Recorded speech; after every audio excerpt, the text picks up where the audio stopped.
विजय कौशिक जी, 500 करोड़ वाला क्या मामला है? देखिए, नवजोत कौर सिद्धू और नवजोत सिद्धू, मुझे लगता है कि पूरा परिवार अब कॉमेडियन बन गया है इस तरह की बातें करके।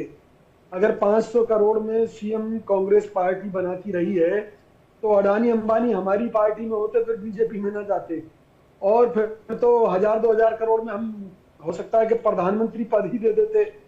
और फिर हमें क्या जरूरत थी मनमोहन सिंह के ऊपर इतना दाव लगाने की, एक कार्यकर्ता को देश का प्रधानमंत्री अरे पहले बनाने चुनाव की। जीते तब तो देते ना, ऐसे ही हवा में दे देते, किसी को भी की सीएम थोड़ी बना देंगे।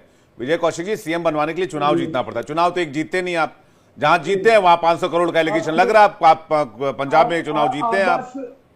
पहले मेरी बात पूरी हो लेने दीजिए। क्या मनमोहन सिंह जी को जब प्रधानमंत्री बनाया था तब तो हमारी सरकार की बहुमत में थी, तो मैं इसका मतलब तो 10-20 हजार करोड़ रुपए ले लिए होंगे। तो नवजोत कौर ऐसे आरोप क्यों लगा रही है? उनके आरोपों की क्या वजह है विजय कौशिक जी? क्या वजह है, क्या नाराजगी है उनकी? उसका कारण है जी, देखिए, भाजपा तमाम कोशिशों के बावजूद भी पंजाब के अंदर अपनी पकड़ आज तक मजबूत नहीं कर पाई। भाजपा को इस बात का दर्द है। तो हमारे यहाँ जो कांग्रेस में जो बीजेपी के लोग छुपे हुए हैं, स्लीपर सेल है जो बीजेपी की, वो कोई ना कोई ऐसा बीज बोने की कोशिश करते हैं जिससे कि कांग्रेस को नुकसान हो। फिलहाल आम आदमी पार्टी और भाजपा मिलकर, लेकिन विजय कौशिक जी, ये जो स्लीपर सेल जिनको आप कह रहे हैं, ये थे तो पहले आपकी पार्टी में, बीजेपी में जाते हैं, वापस आप अपने में सम्मिलित कर लेते हैं, तो ये तो फिर गलती हो गई ना आपकी तरफ से। हाँ, बिल्कुल गलतियां होती है जी। और ऐसा आरोप पहली बार भी नहीं लगा, बिहार के चुनाव में लगा कि आप वहां पर वोट चोरी का आरोप लगा रहे हैं, लेकिन यहाँ तो टिकट चोरी हो रही है, हमसे पैसे मांगे जा रहे हैं। ये भी आपके कई सारे जो उम्मीदवार थे, जो बनना चाहते थे, उन्होंने आरोप लगाया था बिहार में भी। देखिए, सबसे बड़ी बात यह है कि किसी भी विधानसभा क्षेत्र में, किसी भी लोकसभा क्षेत्र में 10-10 दावेदार होते हैं।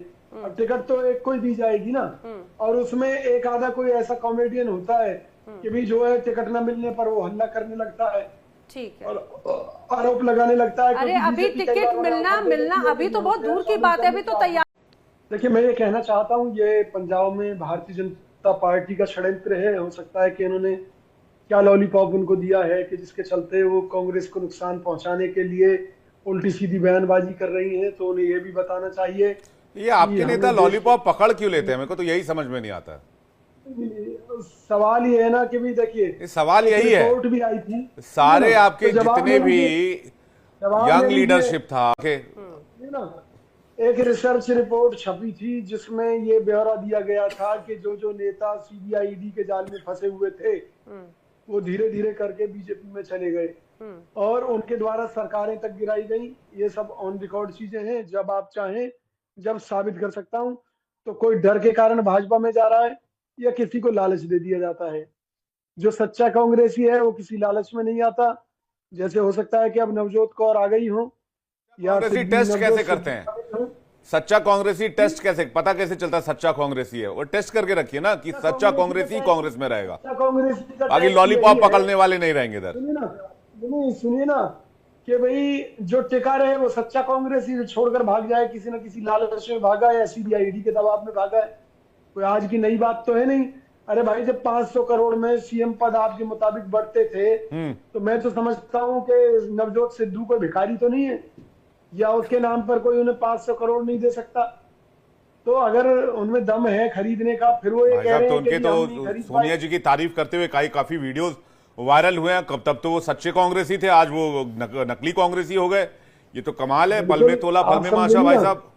अरे सुनिए ना, कोई आपके पेट में छुरा घोंपेगा तभी तो 307 लगेगी, या कोई किसी की हत्या करेगा तभी तो 302 लगेगी ना। तो अब उन्होंने हमारी पीठ में छुरा घोंपा है तो नकली कांग्रेसी है, इसमें क्या बात है?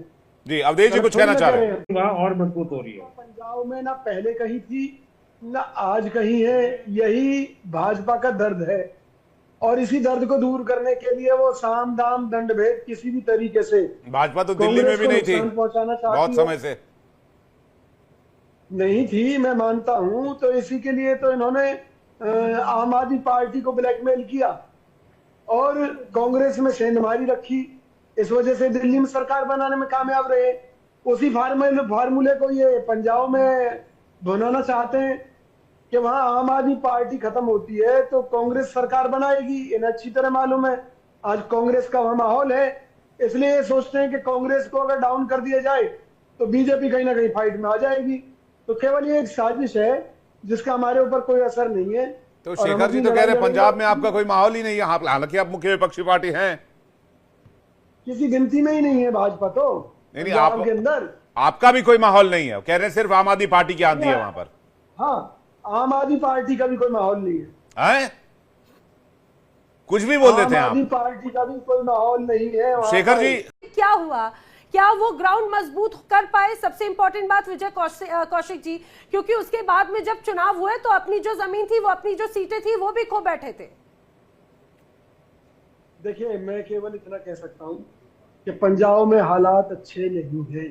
किसके लिए? जिस तरह से वहाँ खालिस्तानी मूवमेंट पैर पसार रही है, इसके अलावा जहाँ वो चिट्टे का कारोबार चल रहा है, बड़ी तेजी से बढ़ रहा है, जिस तरह से वहाँ कानून व्यवस्था की धज्जियां उड़ रही हैं, पंजाब की जनता तंग है और कांग्रेस ही केवल एक विकल्प है। इस बात से ये सभी लोग डरे हुए हैं, इसलिए हमारे ही लोगों के कंधे पर बंदूक रख के हमें निशाना बनाने की आप तैयारी। बीजेपी को विकल्प में भी नहीं मान रहे क्या विजय कौशिक जी? टक्कर में ना, ही नहीं ना, मान वो रहे? किसी विकल्प में नहीं। ना ना ना, किसी टक्कर में नहीं है, किसी विकल्प में नहीं है। ये कॉन्फिडेंस है या ओवर कॉन्फिडेंस है, और इसकी वजह क्या है ये भी बताइए। लीडरशिप? देखिए, बड़ी सीधी सी बात है, जनता हमारी ताकत है और जनता ही हमारा भरोसा है। चूंकि जनता भाजपा की असलियत को अच्छी तरह जानती है पंजाब की, अवधेश जी, इसलिए उन्होंने इन्हें हमेशा सत्ता से बाहर रखा है। अवधेश जी, पंजाब में उसी कोई के भरोसे कंपटीशन, हम- कोई हम- टक्कर में ही नहीं मान रहे भाई। करेंगे विजय कौशिक जी कि जो सच बोले उनको आप लोग सजा दे देते हैं इस तरह से, लेकिन 500 करोड़ का जो एक ठप्पा लगा दिया, एक डेंट लगा दिया, कवर अप कैसे करेंगे, कैसे इस चीज को हटाएंगे? देखिए जी, मैं तो ये कहूंगा कि मैं तो 500 करोड़ का भरोसा लेकर घूम रहा हूं, लेकिन आज तक मुझे मुख्यमंत्री नहीं बनाया मेरी पार्टी ने। और आप, मैं तो कहता हूं नवजोत कौर जी से कह दीजिए विजय कौशिक 500 करोड़ देने के लिए तैयार है। अगर मुख्यमंत्री इसी हिसाब से बनते हैं तो मैं कर्नाटक का मुख्यमंत्री बनने को तैयार हूं, किसी और राज्य का, हिमाचल का बनने के लिए तैयार हूं। तो ये सब झूठी बातें हैं, प्रोपेगेंडा है जिसका फायदा भाजपा लेना चाहती है। चलिए देखिए, कांग्रेस से पंजाब में टिकट मिले या नहीं मिले, देखिएगा कहीं आईटी का छापा ना पड़ जाए, इनकम टैक्स का। अरे मैडम, पड़ जाए, सुनो, मैं तो तैयार रहता हूँ। मैं क्या तैयार छापे के रहता लिए? हूँ, छापे के लिए तैयार रहता हूँ भाई। ये सरकार यही करवा सकती है, और क्या करवाएगी भाई? हमारे उत्तराखंड के 500 करोड़ पे तो कोई भी छापा मारेगा ही, चाहे सरकार किसी की भी क्यों ना हो। सवाल तो पूछे ही जाएंगे, 500 करोड़ आए कहां से? बहुत निश्चित जी, तौर पर। शेखर जी 30 सेकंड्स में। मैं ये भरोसा दे सकता हूँ 500 करोड़ इकट्ठा कर दूंगा अगर हमारी पार्टी सब मुश्किल में आ जाएंगे। शेखर जी 30 सेकंड्स में।